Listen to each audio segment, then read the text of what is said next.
Good morning and welcome to, I don't know, the first annual, why not, we'll say it, Mental Health and Addiction Symposium. My name is E.T.L. Foreman on behalf of my wife Leanne and on behalf of Dina Crew Cohen. CCSA and Rifeinu are delighted to be hosting this event.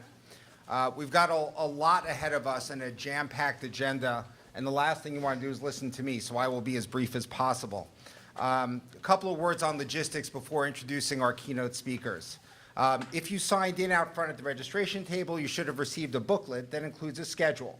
The booklet also contains bios of our speakers, a list of important resources, and information about our sponsors and supporters. If you haven't signed in, you can do so at the tables outside, and please include your email address so that we can get you information regarding future events. Second, when you signed in, you should have received a feedback sheet. This information is critical to us knowing what the community is looking for in terms of future events and what needs we may be able to address. So please, please, please take the time to fill out the feedback sheet. Baskets will be available on the second floor where the workshops are taking place to return them, as well as at the registration tables. Following our keynote address, the workshops will take place upstairs. Maps are posted on the walls and rooms are all clearly marked. When you exit, you may go left or right. I feel like a flight attendant. There are 2 staircases. Follow the red arrows upstairs. There are 3 sessions for workshops, and each of our 11 workshops will take place during 2 of the 3 sessions. Please consult the schedule. Each workshop is 30 minutes, and we've built in 5 minutes in between sessions. We'll be using the PA system to announce the beginning and end of each session. I want to thank our sponsors, all of whom are listed on the signage outside. We're incredibly gratified by the broad-based support that we've received for this symposium. Without your help, we could not have made this happen. I want to especially thank Yeshivat Ha'atid for providing us with the space for this event, Julie Farkas for providing us with the graphic design, all the signs, posters, and the booklet, and 5-Star Caterers for providing us with the refreshments. Thank you. I'd also like to thank our event committee, all of whom are listed in the booklet as well. Without their tireless efforts, we would not have been able to pull this off.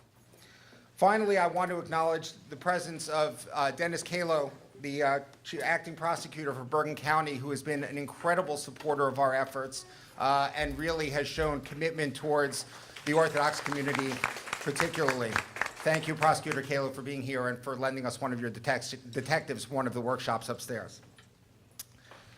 I'd also like to acknowledge the presence of local rabbis, heads of school, and other lay leadership from the community. Again, it's incredibly gratifying for us to see a communal response to what we believe is a communal issue.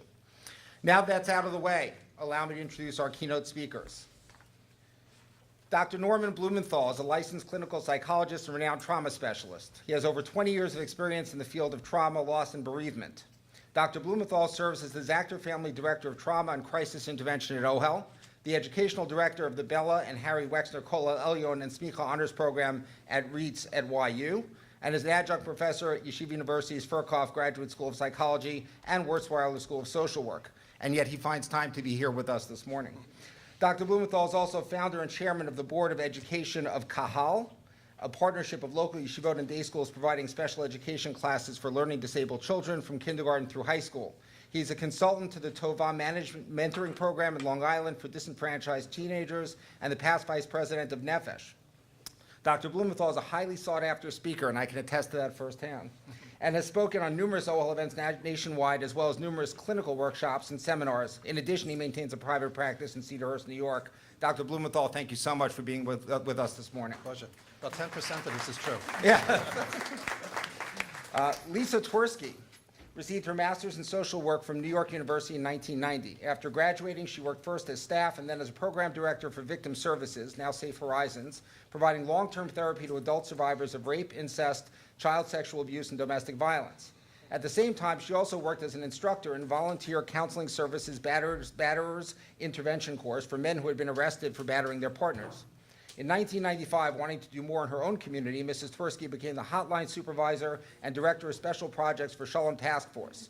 She later started Breirot, an intervention project for men in the Orthodox Jewish community who had been arrested for domestic violence.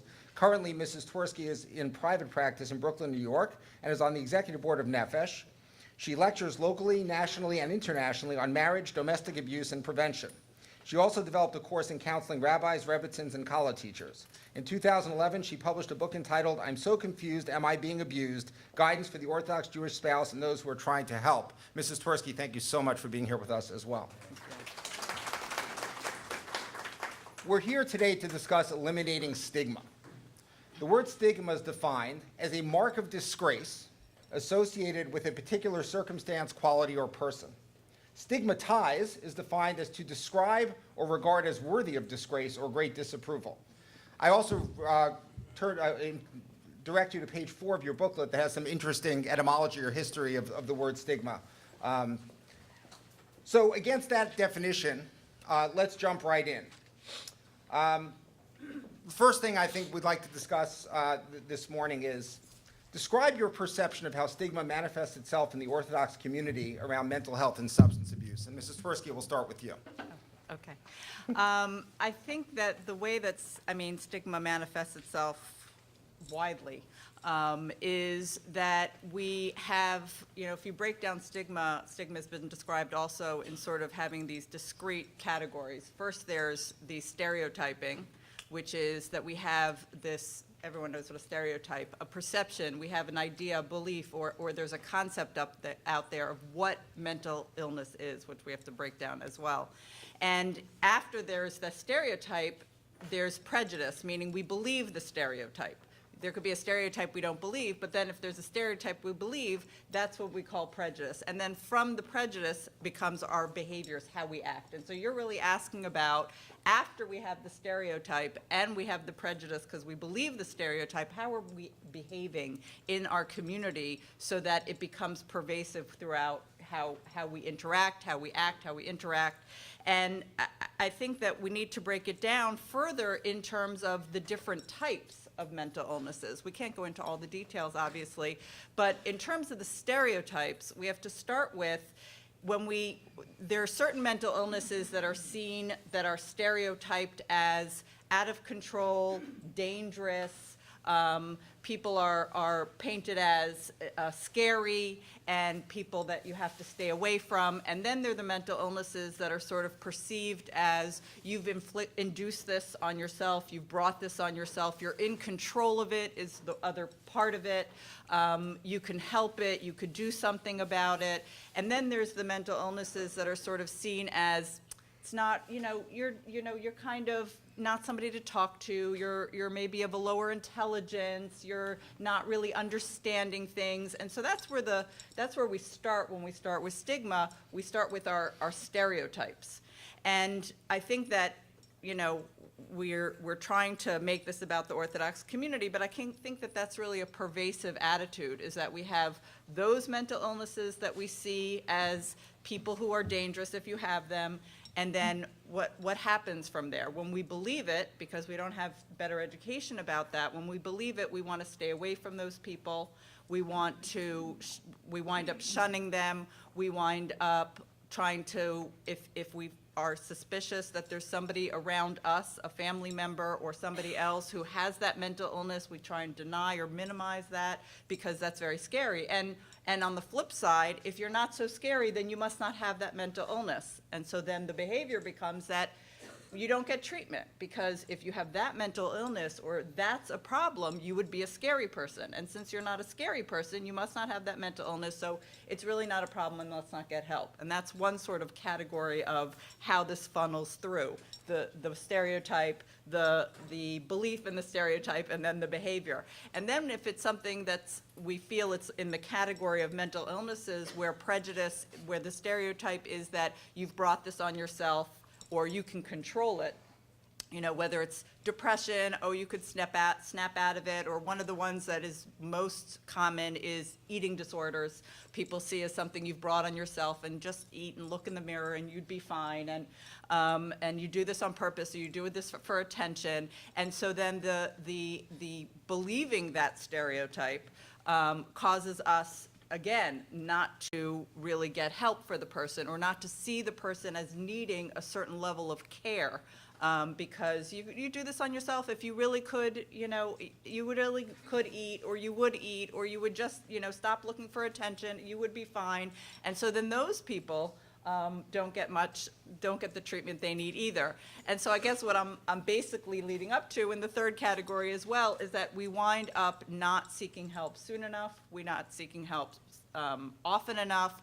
The people themselves often believe, the person in the situation is not impervious to the same stereotyping and prejudice that the outsiders are subject to. So they themselves will look and say, well, I'm not dangerous or scary, or I'm not doing this to myself, so maybe I don't have a problem. And so they themselves don't seek the treatment when, as the adult, and then as the family member in the life of the adult or the child, we don't help them get the help either because we've kind of catastrophized or stereotyped at this high level, and when somebody doesn't meet that criteria, we don't wind up seeing the problem or seeing the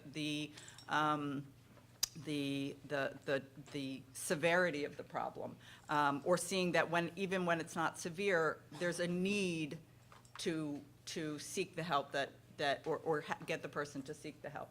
So.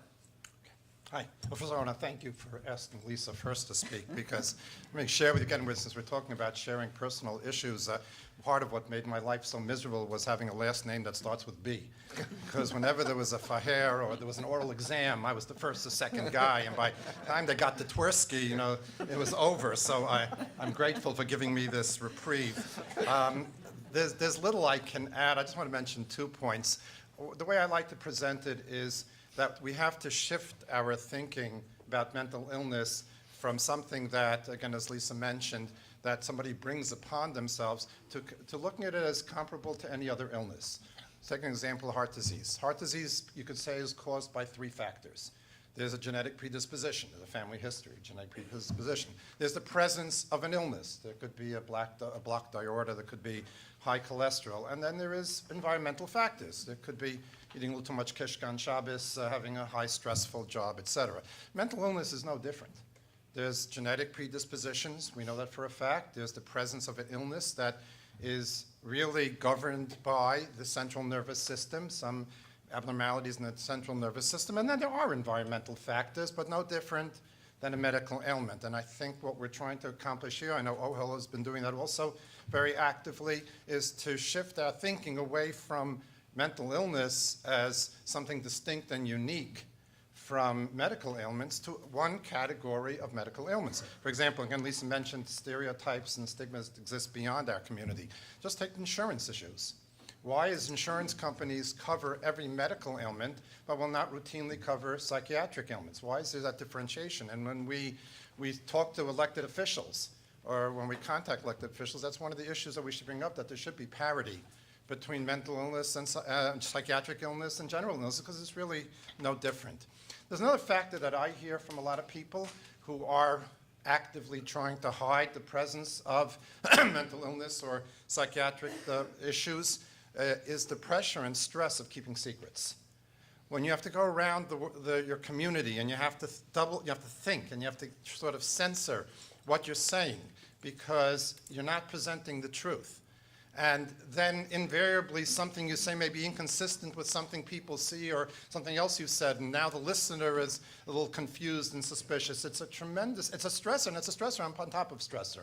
In our work in trauma, we know, I also call it the mathematics of trauma. In trauma, 2 + 2 does not equal 4. If you have 2 events, one trauma and then another one, 2 + 2 = 8. Or my mother, who had a treasure trove of Yiddish sayings, had one that when a poor man has a hernia, there's a pimple on it. And then, so if you think about somebody who has already dealing with a psychiatric issue, with an illness, and on top of that has to cover it up and hide it because of stereotypes and stigma, it makes it exponentially worse. So both of you have been talking about the pervasive nature of the stigma issue in the mental health world, and I'm hoping we can now drill it down to our community. Do you believe that stigma in our community is unique and different from the general community, from other faith-based communities? What is it about, is it different, and if so, why? And this time, Dr. Blumenthal, you go first. There we go. Okay. So much for trauma. Okay. First of all, I looked at the question. So are there other communities? This is a surprise to me. I don't have all that much experience with other communities, so I can really speculate. But I do remember a number of years ago, I was on a subcommittee from the American Group Psychotherapy Association on adolescent group therapy. And we had a meeting at the conference, and we're talking about confidentiality with adolescents. And there was one guy there, and he raised his hand and said, you know, I'm a social worker in, I don't know, Moosehead, Montana. We have a population of 2,500 people. We have 2 social workers, and we have 1 medical building. This discussion has no relevance to me. So I guess in other communities there is the issue of stereotype. I think where it comes up particularly in our community is, you know, if you think about it historically, the Orthodox Jewish community, I think when the history books will be written, is probably one of the most remarkable events in Jewish history. The way in which we have grown, the way in which we have rebuilt since the Holocaust is probably unprecedented. Just given the numbers and our accomplishments, where we are successful and excelling in all walks of life. But one of the unfortunate side effects is that the bar keeps getting higher and higher. And the expectation of perfection and the expectation of being flawless gets higher and higher. And of course, I often say I didn't learn enough mental illness to understand the shidduchim process, but that, of course, where it really comes to a fore, where people are afraid to share frailties and shortcomings or past psychiatric illness or current psychiatric illness. And my approach to that is, and I've often said this at other forums like this, who do you want raising your grandchildren? Do you want someone who sort of walked through the raindrops, never had any stress, went to the best seminaries, BJJ, JBB, ADD, all the different top seminaries, you know, married the second guy she ever met, or someone who may have had some difficulties and some challenges either in her family or herself, heroically faced them and dealt them? Do we know what life dishes out? And in many respects, one can make an argument that somebody who is forthright about difficulties in life, who is prepared and has a history of facing them, is really better suited for a shidduch than someone who may not have not. Oh, okay. Just talk amongst yourselves, ignore Right. me, that's fine. Okay. We don't do that as mental professionals. Yeah. We'll just let each other go home. I don't think so. Right. It's funny because what this brings to mind is an experience I had going back many, many, many years of being on a multicultural panel on domestic violence. And there was this whole panel, I don't even remember all of the ethnicities that were represented, and I got to go last. And you would think that that would be a good thing, right? Except by the end, I'm going, I got nothing. I got nothing new to say here, and I have to speak now, and I don't really want to bore anybody and say the same thing that everybody's been saying. And it's not that they were saying the exact same thing. I think that there are nuances from community to community. I don't think we really know what the nuances are. Whatever kind of literature there is out there on stigma says that stigma is pervasive throughout, including, by that way, mental health professionals have their own degree of stigma about mental illness to some degree. So it's pretty pervasive in Western cultures to have stigma. There probably are nuances, but I don't think, like I said, I don't think that they've been studied. And so I think the reason that, I don't know, but I think the reason that Dr. Blumenthal kind of jumped to the shidduch issue is because if we're going to talk about nuance, I think that that's something that the shidduch issue and how things all revolve around the family in our community, and how having a family is the ultimate, you know, sort of goal, and the way that mental illness or mental health or other kinds of histories gets in the way of the shidduch process, that these are the things, these are our challenges specifically in our community that may be present in other communities, or that may be the way that stigma manifests itself in other communities. But I don't know the other nuances that might be different. We do have that and they don't have that, or they do have that, and, you know, I'm not sure if it matters as much as we have to figure out how it is happening in our community, the stigma and the prejudice and the behaviors that manifests itself, and deal with it head on. I don't think that there's major differences. There probably are minor differences, and it would probably be good to know what they are so we could target them more specifically. But I think that one of the areas that we really get caught up in because of the tentacles is the shidduch process, and and how everything sort of, and that leads to the secrecy, and then having to have hold the secrecy, and how the secrecy then, makes the problem worse because people don't want to go for help because maybe someone's going to find out that I went for help. And so I don't go for help when things are kind of minor. I had a situation somewhat recently where a young woman sort of had a really significant break on the eve of her wedding. But she had been asking her parents to go for help for a while. And her parents kind of didn't want her to go for help because then when it came to shidduchim, she'd have to say that she went for help or maybe was on medication. And, we know that untreated becomes more significant, more serious. You're going into your 2 + 2 = 8 scenario because I didn't get treated at the time when I started feeling like I needed to be treated, and I had to live in secrecy for all these years, and then I got engaged under these circumstances. I'm now much more stressed and have, in addition to the biological, the environmental, and things kind of go off the rails in a way that maybe didn't need to if that whole stigma area of parents and shidduchim, et cetera, had been ignored and said, my child's suffering. She's asking for help, actually, as a teenage girl. Let me get it for her. So let me go off script for a second. So hearing you talk about that, reducing the stigma, allowing people to go to help, how do you balance kind of the idea of patient confidentiality, which is so important in the mental health world, against this, on one hand, we're telling people we're going to keep everything, that we talk about confidential. On the other hand, we're trying to be open about things. How do we balance that and deliver the right message both to sufferers as well as to the community on that front? What do you mean by we're going to talk to people? Well, meaning, on one hand, we're telling our sufferers, this is a safe space. We're going to, your issues are going to be kept within this room, et cetera, et cetera. On the other hand, we're talking about being more open about, mental health issues or problems more generally. Are we giving a mixed message at all? I mean, how do we kind of balance that? Do you wanna- Sure.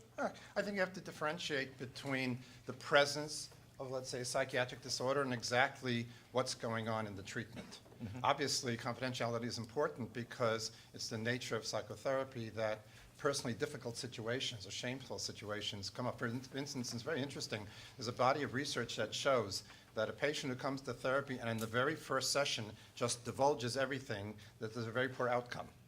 The divulging should be gradual, or another situation I typically have when I supervise residents and interns. Sometimes they'll have an amazing session where there's some incredible insights or some personal childhood memories come out.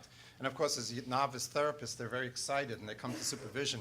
They can't wait for the next session. I sometimes have to warn them, don't be surprised if the next session they'll talk about the Mets, which is depressing too. But it's, because they need to step back. So therapy depends on, obviously, confidentiality. But the presence of, for example, one of my issues is, we're going to do a Misha Ber for Cholim typically in the morning in shul. So someone goes up and gives in a name, and someone says, "Oh, who are you making a Misha Ber for?"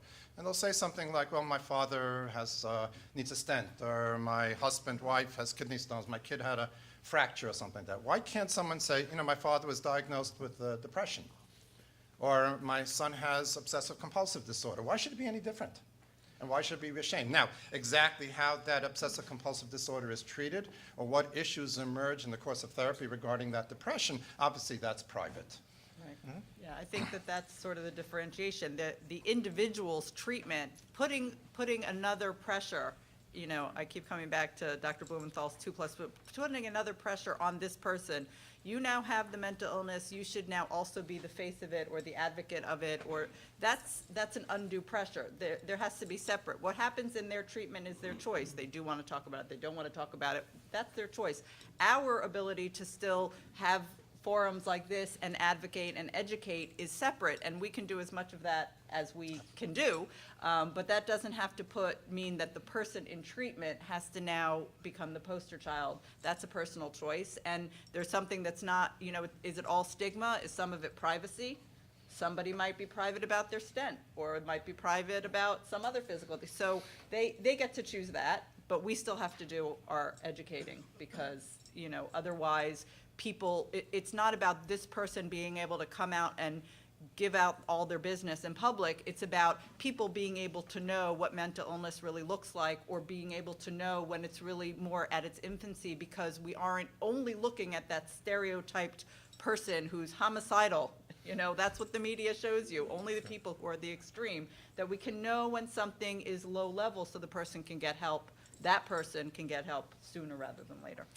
So now turning to some of the progress we've made as a community. In many areas, we've done a very good job in reducing or eliminating stigma around physical disease. I mean, the issue you talk about in Shidduchim 20 years ago, they would have said the same thing perhaps about heart disease to some extent. So we've made great strides around eliminating stigma around physical disease, genetic disorders, things of that nature. Why is it that the stigma around mental health and addiction in particular, and I can bear witness to this as a family that went through these issues firsthand, why is it that the stigma has persisted in these areas in particular? Why has the community, in your opinion, not been able to rally the way that we have around other types of medical ailments? I'm going first again. I'll go first. I have no problem. Okay, I think there are a few reasons for that. First of all, it's much easier to dissociate a medical ailment from a psychiatric one, even though that's not warranted. No, it's much easier to say it's my heart, it's my lungs, it's my arm, than to say it's my brain, it's my personality. That feels much more connected to who you are. Even though, as I said, given what we know today, that's not warranted, that mental illness, psychiatric illness is governed by the very same factors that any medical illness is, and we're getting there. And by the way, I should say parenthetically, of all the communities, I do a lot of traveling and speaking, of all the communities that I visit, this community is really at the forefront. There's more being done here in Bergen County and Teaneck and Bergenfield and Englewood to destigmatize mental illness, I think, than any other community. So I think that's part of the reason. I think part of it is also a little bit of our legacy. Earlier theories of what caused psychiatric illness were the theories that dominated my training during the Civil War when I was in graduate school.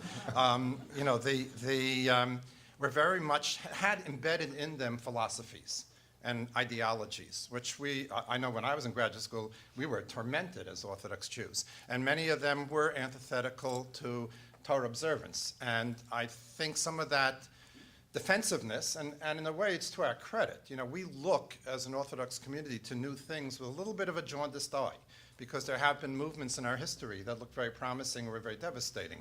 So that hesitation, I think, comes from that time era. Today, our treatments are much more evidence-based. Our treatments are really very much more disconnected from who you are and what your religious observance is. And none of that kind of bias that existed previously really does exist today. So I think that's part of the hesitation. There's another piece I think has to be said, and again, I say this sort of in a humble kind of way, but we as mental health professionals, and certainly in the past, and less so today, we're parent abusers. Sigmund Freud's theories very much pointed to parents as the causes and the reasons for mental illness. And therefore, parents who had a child who was suffering from some psychiatric illness right away would more readily look at themselves and try to understand what they're doing wrong. Now, the environment is a piece of it, but there's a definitely genetic constitutional part that's very significant. And I know some wonderful, amazing parents who've had children who struggle with mental illness. And I actually know some parents who I wouldn't want to let them watch my pet parakeet. And they have children who are doing amazingly well. So, but I think that I've heard this even from parents, that they're afraid to, let's say, put their child into therapy because they're afraid that'll engender a kind of anger and rebellion against the parents. And so I think those are some of the reasons for the hesitation. Right. I think that in addition to that, well, a couple things. First of all, I think that we've definitely come a longer way in terms of the stigma around physical ailments than around mental illness. I would hesitate or caution us not to think that we're even all the way there in terms of the physical illnesses. I've witnessed there are a lot of people who still want a lot of secrecy around certain physical illnesses as well. So we still have it. But I think it also, in terms of the mental illness, it goes back to that stereotyping and stigmatizing. If one of the categories of things, and the research shows that addiction is in the category of stereotypes that people have, is that you bring it on yourself. Well, if you bring it on yourself, then, you know, you're going to be shamed, so you're going to be stigmatized differently than somebody who sees heart disease that runs in the family that you don't bring on yourself. There's a genetic component, so why would we blame you? Why would we shun you? Why would we stigmatize you? You don't bring that on yourself. Cancer, God forbid, whatever. But when it comes to the mental illnesses, specifically the mental illnesses that are seen or stereotyped as you bring it on yourself, that for sure is going to have a harder road towards destigmatizing. So I think that that's a factor as well. Yeah, I'll just add one more point, which comes up a lot, a little bit more out of town, but it does come up a lot. Therapy is expensive. And insurance companies don't cover it adequately. Now, there are, thank God, we have here in the Northeast number of facilities that offer sliding scale treatment, Jewish Family Services, OHEL, other organizations that do provide, and with Orthodox therapists, or at least therapists familiar with the Orthodox Jewish community. But when you go out of town, there aren't any of these facilities, and as I said, therapy is very expensive. Now, we in the mental health professional are trying to streamline treatment. There's more brief treatments, there's more prescription of homework, there's attempts to do treatment with longer intervals. We're trying to address that, but this is also part of the problem and part of the hesitation. And I don't have to tell you, Orthodox Judaism is a very expensive undertaking. And to add on to it, weekly sessions at fairly large fees without insurance reimbursement or for that matter, tax deductions, it sort of further creates some of the hesitation and resistance. And So- I Yeah, go just ahead, wanted to, because it's ringing in my head, I just wanted to underline one of your points, Norman, because I think that it's an important one, that when we see people, you know, and we don't think that they need to get help, or we don't want them to get help because we're scared of them kind of going down the rabbit hole. That fear of where are you going to take my child, or where are you going to take me? I don't want to go to a psychiatrist because they always prescribe. Not always. Or I don't want to go to a therapist because they're going to tell me X, or I'm going to be in therapy forever. Everyone knows that everyone goes into therapy, they're there for life. So that sort of, and it's not that sometimes it's not true, that there isn't, you know, sort of could be bad treatment or could be, you know, whatever, just saying. So it's not that it's completely without reason that people should have that fear. I think that it's disproportionate to the reality, but it is what that sort of stereotype about the mental health field and what happens in the mental health field also is something that we grapple with and that I've heard, you know, that and I think that, as Norman's talking about, our field is evolving, and there's behavioral health is a really big thing now, where people look at the whole person and include nutrition in addition to medication, in addition to, you know, therapy, and that we have to sort of also let people know what's out there, and we have to hold our mental health practitioners and professionals to a certain standard, so there isn't this never-ending process when maybe the process could end. So it goes on both ends, but I think that that's a really, really important one, is that people are just afraid of, like, where is this taking me? And maybe I don't need to go there, as opposed to a broken arm or a stent or whatever. It's done. I don't have to worry that you're going to have me coming back for physical therapy for 5 years with the cost and the out-of-pocket, blah, blah, blah. So I think it's a really, really huge thing that's in our way in that area. Okay. So shifting to impact of stigma, and I know, Mrs. Swirsky, you spoke earlier about stigma causing people not to seek treatment as one of the key impacts. Shifting to the impact on loved ones, families, friends, the community. Anything more you can add around what the impact of the stigma on the broader community, and particularly on families and friends of sufferers? Well, I think, you know, I'll go first. I think that again, piggybacking on what Dr. Blumenthal was saying, is that the secrecy, right?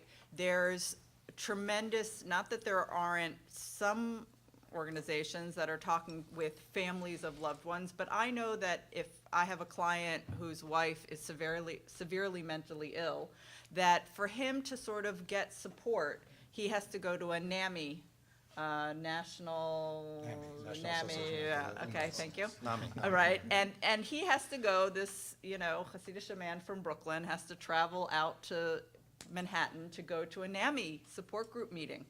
And he doesn't have available to him, that he could find at the time at least, a resource locally that's for his community only. But if you have a child or a loved one who has cancer, High Lifeline's unbelievable, and Tonsors, and I mean, I could list a whole bunch, and, a whole bunch of organizations where you're gonna get support and help. And I think it's because of the stigma. People don't wanna go into a room with others because they don't want others to know. And so then they need support, but there aren't others because we haven't identified ourselves. And so it's not just the person who's sort of hiding, but the family's hiding, and their supports and their resources are hiding because I don't want to know, and I don't want to tell, and I don't want this one, I don't want my community. So, and I think we're getting a little bit better. There's a little bit movement, and here and there's some support groups, but it's nowhere near as pervasive. Shameless plug, both the organizations that are hosting this conference actually focus on exactly that issue. Rafainu runs support groups, not just for sufferers, Right. but for family members. CCSA launched a support group for family members of sufferers of addiction about a year ago. Sadly, it's well attended. My suspicion is that for every person who attends that support group, there are 3 who are not willing to for exactly that issue, that Right. reason. And there's MASC, and there are organizations that do it. The pervasiveness and the sort of popularity and the okayness and the amount of people, unfortunately, I mean, thank God, I have a niece whose 2-year-old had been diagnosed with brain cancer, and I was very involved with her, and she needed a lot of support with the whole family of little kids, and thank God he's fine. But, the amount of support that's out there and the rah-rah around that you can get and you can have, and the volunteers and the events and that are attended by hundreds of people, and then we're talking about, 2 support groups for family members of, or whatever it is, and there'll be 2 over here and there'll be 2 over there. I think that's one of the tolls. You can see on the people who go through the physical what it gives them to have that support. It's unbelievable. And knowing that somebody in the exact same type of situation but with a mental illness doesn't have that, it's really a lack. I can just add 2 points because there's very little to add, but I think one subgroup of the, let's say, family, et cetera, that probably get neglected the most are the siblings. In general, we don't really attend much to siblings. To have a sibling with, let's say, not only a psychiatric disorder, but let's say if it's a fairly obvious psychiatric disorder, siblings are often very ashamed of their brother or sister, or there could be some resentment because so much of the parent's attention and efforts are focused on that sibling, not to them, and could fester a type of resentment towards that child. And it's part of the skill that's needed is how to explain a psychiatric illness to a 7-year-old, to a 10-year-old, or if a parent is psychiatrically hospitalized. How do you explain that to a child? I also want to mention one other thing, because Rabbi Rothwax is right in my view, so I'm going to mention that. I have really the distinct honor of working very closely with Rabbi Rothwax with the Smicha students at YU. And I think it's important, and I think this should be publicized, and I think even Rabbi Penner, the Dean of Reeds, should get credit for this. Not only are we offering our future rabbis and educators fairly extensive courses in pastoral psychology, in counseling, in awareness of mental illness, but the program has also developed groups for the rabbinical students so that they can have their own awareness of their own vulnerabilities, to be in touch with their own types of biases maybe or whatever, and so that they have an emotional intelligence that matches their brisk cerebral intelligence. And I think this is going to produce a cadre of rabbis in the future who are really be champions of mental health and destigmatizing mental illness. So just to kind of start to wrap this up and hopefully maybe leave some time for a couple of questions. Kind of the key question, I think the reason why a lot of us are here, what can we, either as individuals or as a community, do to continue to lessen or eliminate the stigma? And obviously, seeing the crowd here today is a huge part of that. But what concrete steps can we as a community continue to take to move forward on this? Oh, I'm first? Yeah. Okay. So I think there are a lot of things. Let me focus on one, and then I'll let Lisa cover all the rest of them. That's the benefit of being first. There's a certain observation I've made, which I don't think has been discussed adequately, which is the nature of education that we give our children, particularly the boys. Our education tends to be very cerebral, very intellectual, and it should be. That's our tradition. Both in terms of trying to prepare them for professional success, but also in terms of preparing them for Talmudic study, which is so rigorous and at an intellectual level. And I think where we've been neglectful is familiarizing students with emotional vulnerability, with the value of setbacks and failure. And we have this ideal, and what's promoted is these exceptional people who had unswerving faith in the face of great difficulty, and did not mourn, did not grieve, but faced difficulty with a smile because of their belief in God. And some of those stories are important. We need to know about great people. We also need to know that we're human, and even there's no better source than the Chumash, than the Avos, the Imahos, who had every emotion under the sun. They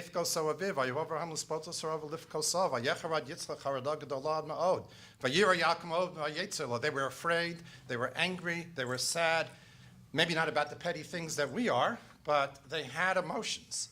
And I think the difference is that we can have emotional vulnerability. We can have setbacks. The difference is, and that's what we can also learn from studying this, is what they did about it. And maybe we have to incorporate into our education, because certainly anything that's taught at young ages really stay, that it's okay to be sad. It's okay to feel like you're on the brink. It's okay to have a failure and to throw up your hands in frustration.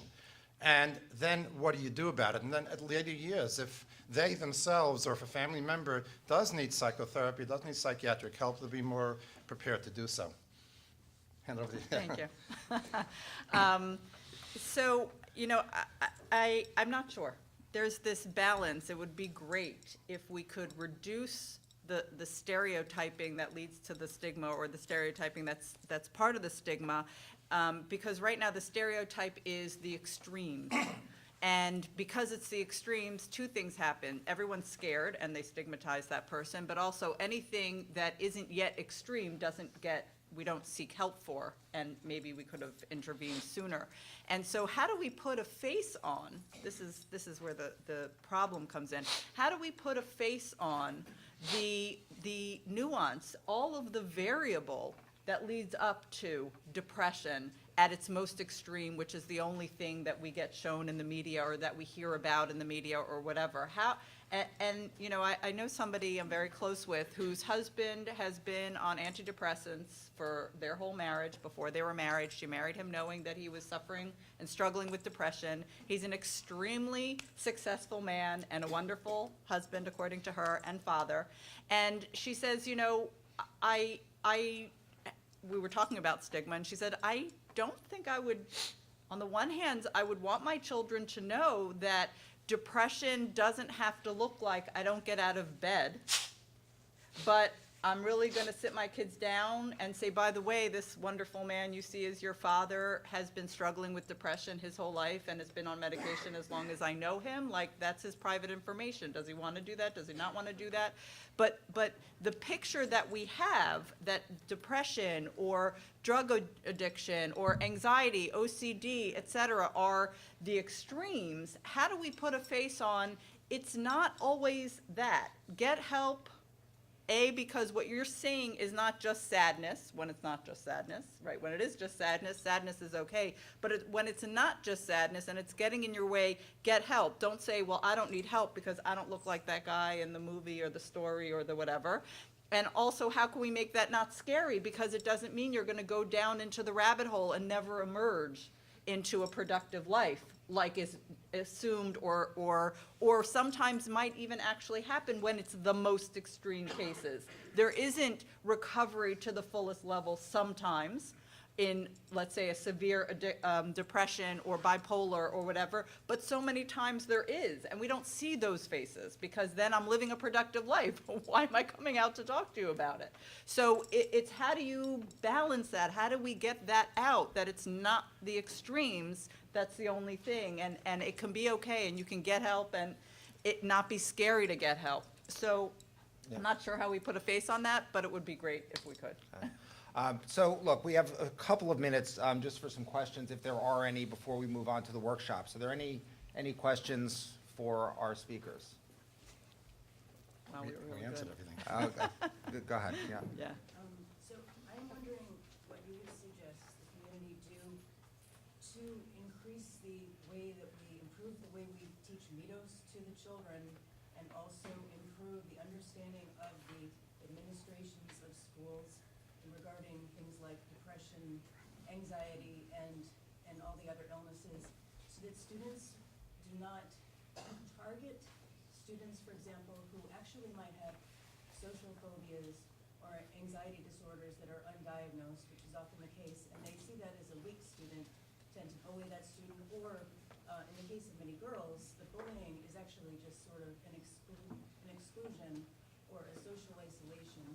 And on the other hand, when a child leaves their school because they've had a nervous breakdown, and none of their so-called friends, out of say 30 friends, ever follows up to see what happened to them, and then I am told that they just don't want to embarrass them. They just don't.